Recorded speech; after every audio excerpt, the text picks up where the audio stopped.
बिस्मिल्लाहिर्रहमानिर्रहीम। अस्सलामु अलैकुम। इखलाक।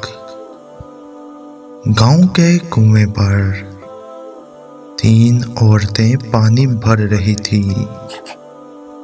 एक औरत का बेटा वहां से गुजरा।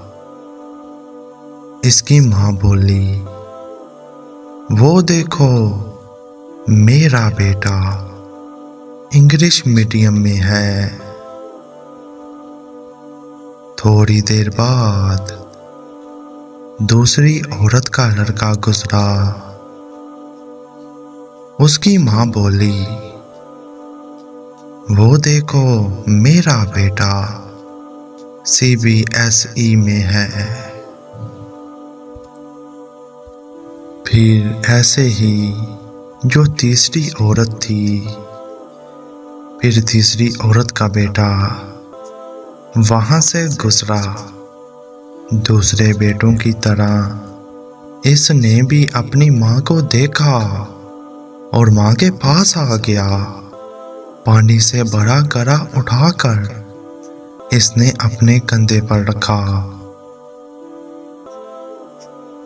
दूसरे हाथ से भरी हुई बाल्टी उठाई और मां से बोला, चल मां घर चल। इसकी मां बोली, ये मेरा बेटा मदरसे में पढ़ता है।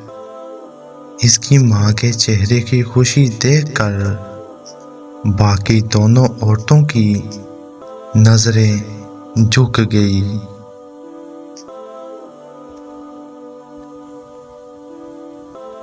इस कहानी का मतलब सिर्फ ये है कि लाखों रुपए खर्च करके भी तमीज़ और इखलाक नहीं सीखे जा सकते।